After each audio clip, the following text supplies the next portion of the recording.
Avant de commencer, il fallait juste que je vous dise que cette vidéo a été écrite en collaboration avec Frenchy Genetics CBD. Toutes les techniques dont nous allons parler dans cette vidéo sont aussi bien applicables sur le CBD, le CBG ou encore le THC. Donc vraiment je tenais à les remercier parce que sans eux j'aurais pas pu vous apporter une vidéo aussi complète sur le sujet, contrairement à ma première vidéo sur mon autre chaîne. Si tout ce qui est à propos du site, les produits et tout ça vous intéresse, vous retrouverez tous les liens et le code promo dans la description. Et je vous souhaite un bon visionnage. Yo les phénotypes, j'espère que vous allez bien et que vous êtes prêts pour une nouvelle vidéo. Aujourd'hui je vais parler de quelque chose qui est assez méconnu mais qui est beaucoup trop important pour être ignoré, c'est le curing ou la mutation. Dans cette vidéo je vais vous dévoiler des choses dont vos plugs ne sont pour la plupart je pense même pas au courant, ou ils le savent mais ils savent à moitié les choses. Là suivez bien la vidéo parce qu'il va y avoir de l'information mais c'est hyper important pour la culture. Et ne vous inquiétez pas, je vais bien sûr tout résumer avec mes mots. Comment ça tu veux fumer le dry et tu connais même pas le curing? T'inquiète pas, je vous dis tout après l'intro.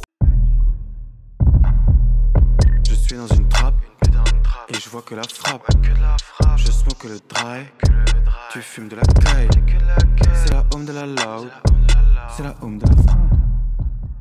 On va commencer avec quelque chose de simple. Déjà, le dry, qu'est-ce que c'est? On parle de dry sift pour toute extraction qui ne nécessite pas d'ajout de glace ou autre pour séparer le trichome de la plante. Donc déjà, j'espère que là, je vous ai pas déjà perdu. Je vais vous expliquer ce que c'est le trichome. En fait, le trichome, c'est tout simplement la glande qui retient la résine. Donc en fait, le dry sift, qu'est-ce que c'est? C'est juste beaucoup de trichomes qui sont pressés les uns et les autres. Voilà. Et en fait, chaque plante a des glandes qui sont différentes. Ce qui fait que, en fait, en fonction de la taille de la glande, vous avez une taille de micron. Donc les microns, c'est tout simplement la taille des trous qui sont sur les tamis qu'on utilise pour filtrer le hash. Chaque plante a sa taille de micron parfaite qui lui convient. Bref, le dry, c'est tout simplement une extraction qui ne nécessite que la tape. Donc si là déjà vous suivez ce que je suis en train de vous dire, ceux qui suivent la vidéo auront capté que je parle de tape. Ça veut dire que même ton shit de four en soi, c'est du dry sift. Concrètement, qu'est-ce que c'est la différence entre du dry 3 fois filtré comme on l'appelle et du hash de four? Eh ben c'est justement la taille des microns qui fait la différence entre les deux types de hash. Dans le milieu du filtré, une plus grande importance est accordée à la taille des microns. On recherche vraiment une qualité d'extraction optimale. Donc ça passe par l'utilisation de vrais tamis et pas simplement des toiles ou je ne sais pas quoi qui prennent pour filtrer ça. Et surtout, les strains utilisés sont beaucoup plus exotiques que pour les tapes classiques. Il faut démystifier un peu ce terme de une fois filtré, 2 fois filtré, 3 fois filtré. Il faut parler en microns. Parce que le terme, par exemple, 3 fois filtré, c'est juste un gage de qualité, c'est un terme commercial. Avec ça, le client, il sait ce qu'il achète, il achète pour lui la meilleure catégorie d'extraction qu'il peut avoir en termes de dry sift. Et en réalité, moi je vais vous le dire, il y a des 3 fois filtrés, comme vous l'entendez, qui sont filtrés seulement avec 2 tamis, 2 sacs à microns, parce que justement, on connaît la taille du trichome à extraire. On se rapproche donc de l'extraction parfaite. Pour parler rapidement des microns, 25 microns c'est la taille la plus petite, 220 c'est la taille la plus haute. Avec le 220, on va surtout filtrer la matière végétale. Et plus tu te rapproches du 25 microns, plus on est vraiment sur de la résine. En règle générale, on utilise des 45-90 microns. C'est le meilleur compromis pour avoir à la fois les effets et le goût. Pour le 25-73 microns, c'est adapté pour les isolators. Et aussi les plantes sativa. Parce que les trichomes des sativa sont beaucoup plus fins que ceux des indica. Comment reconnaître le dry? Alors, quand tu as le produit devant toi, c'est assez simple. Il suffit juste de l'écraser et de voir. Alors, normalement, le dry, ça doit fondre presque dans tes doigts. Donc, un dry qui est bien curé et tout, mais on en parlera après. Ça doit presque fondre dans tes doigts. Et à la fin, en fait, tu vas avoir énormément de résidus sur tes doigts. Tu pourras frotter comme ça pendant des heures et ça va faire plein de petits copeaux, en fait. Tout va se décrocher au fur et à mesure. Faut presque aller te laver les mains après. Il y a une technique que beaucoup de hashmakers aiment bien utiliser aussi, ou juste pour montrer la qualité de leur produit, c'est de le brûler et de voir comment il réagit. Deux cas de figure. Soit ton dry, il bulle, et dans ces cas-là, il n'y a aucun doute à avoir, c'est de la bonne qualité, il n'y a pas de souci avec ça, c'est du vrai dry. Deuxième cas de figure, il ne bulle pas, il prend feu. Alors attention, si jamais il prend feu, ça ne veut pas forcément dire que c'est de la mauvaise qualité, ça veut tout simplement dire qu'il y a beaucoup de matière végétale, beaucoup d'impuretés, mais ce n'est pas forcément signe de mauvaise qualité. Malgré tout ce que je vous ai dit, le meilleur moyen de reconnaître du dry, c'est de le tester. Tu peux faire ce que tu veux, le regarder, le faire buller et tout. La meilleure des solutions, c'est vraiment ça, l'essayer. Parce que tu peux avoir des dry qui bullent et qui ont une vraie odeur, mais l'odeur, c'est tout simplement des terpènes chimiques qu'ils ont rajouté dessus. Ça veut dire que tu as du dry devant toi, parce que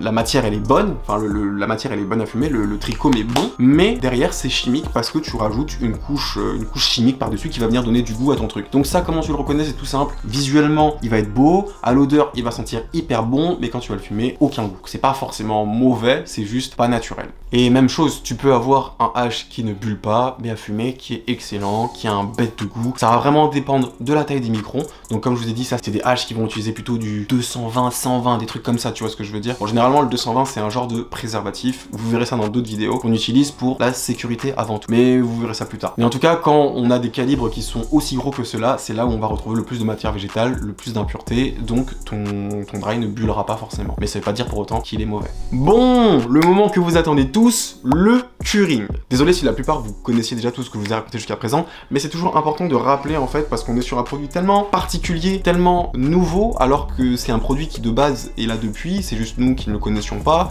On avait d'autres catégories, et aujourd'hui avec l'attrait du consommateur pour la recherche de qualité, on a affaire à des produits comme ça, et il y a des petites arnaques qui peuvent arriver. Je connais beaucoup de gens qui pensent avoir du dry, mais qui n'ont juste du truc normal, tu vois. Après c'est pas forcément mauvais ou quoi, mais juste c'est pas du dry, frère, c'est juste ça. Donc bref, je voulais juste remettre un peu les pendules à l'heure, histoire de remettre tout au clair, voilà, comme ça il n'y a pas de souci, vous savez ce que je vous dis. Et maintenant on va passer sur la partie qui nous intéresse vraiment, la partie centrale de cette vidéo, c'est le curing. Ton plug, quand il reçoit une plaquette de filtré, il vient d'être pressé, il vient d'être fait, il est encore frais, il a pas énormément d'odeur, il est super dur, et franchement faut pas le fumer dans ces conditions là, parce que tu vas pas apprécier et tu ne pourras pas fumer tu pourras pas goûter le réel goût qu'il a. Si ton plug est chaud, il va le travailler un petit peu pour qu'il soit bon à consommer. Si ton plug est chaud ou si il s'y connaît. Et je sais que la plupart ne s'y connaissent pas forcément. En quoi ça consiste? Qu'est-ce qui se passe réellement à l'intérieur du dry pour que un coup il soit bon et le coup d'après il soit pas bon? En fait c'est très simple.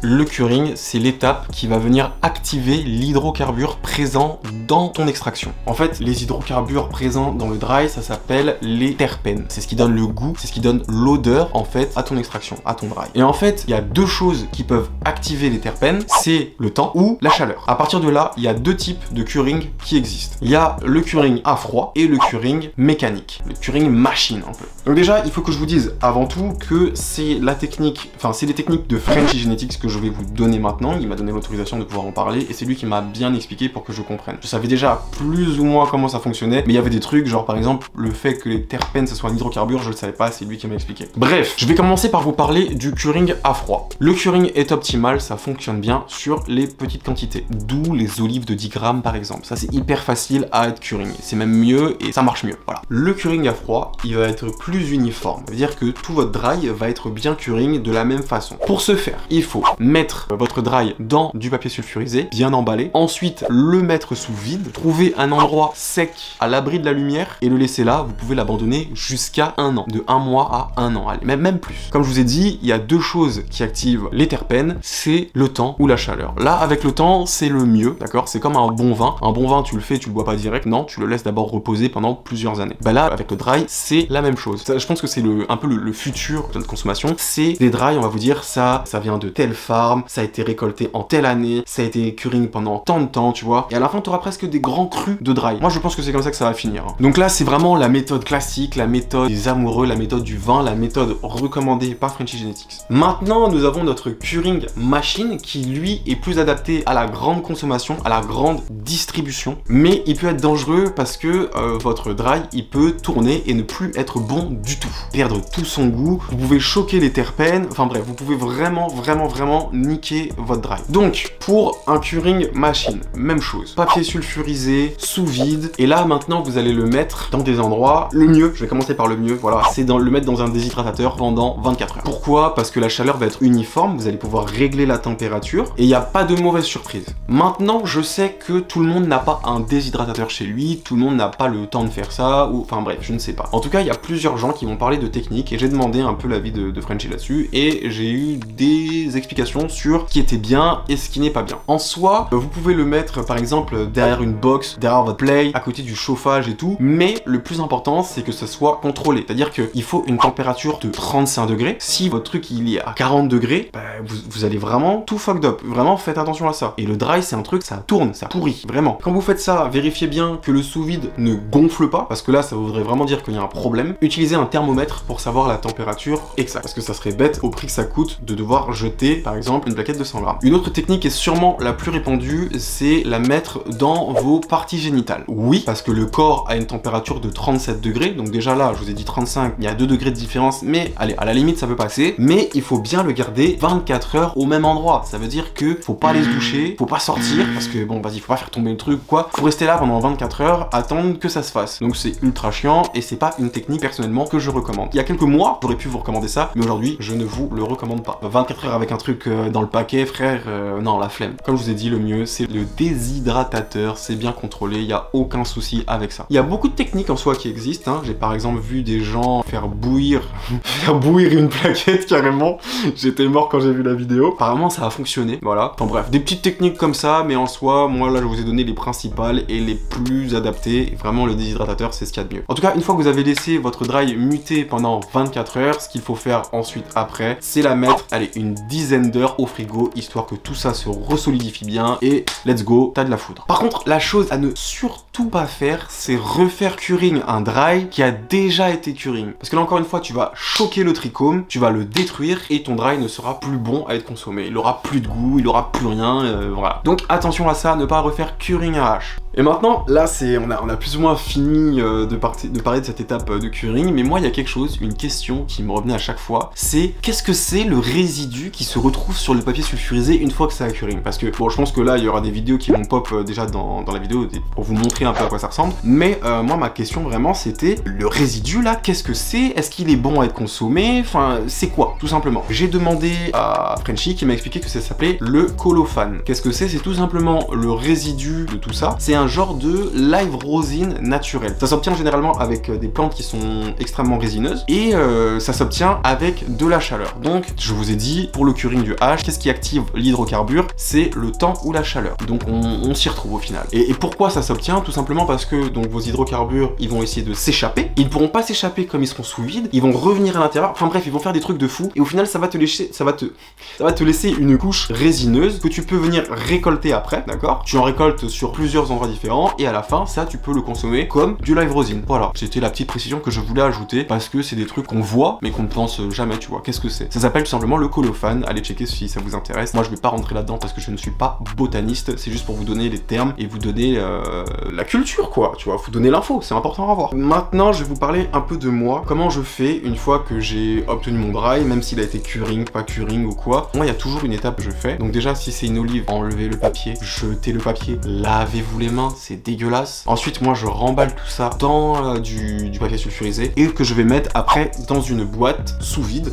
d'accord? Ça, c'est de la marque de Oui. Une petite boîte sous vide avec, donc c'est des trucs où tu dois appuyer tout, sécurité enfant, et vous avez ça justement pour venir, voilà. Et vraiment, c'est incroyable parce que déjà, c'est en verre, tu vois. Je vais pas vous montrer ce qu'il y a à l'intérieur, on n'est pas là pour ça. Donc c'est en verre, donc déjà c'est hyper bien, c'est pas du plastique ou du fer ou quoi. Le verre, on va dire que c'est neutre, c'est le truc le plus sain.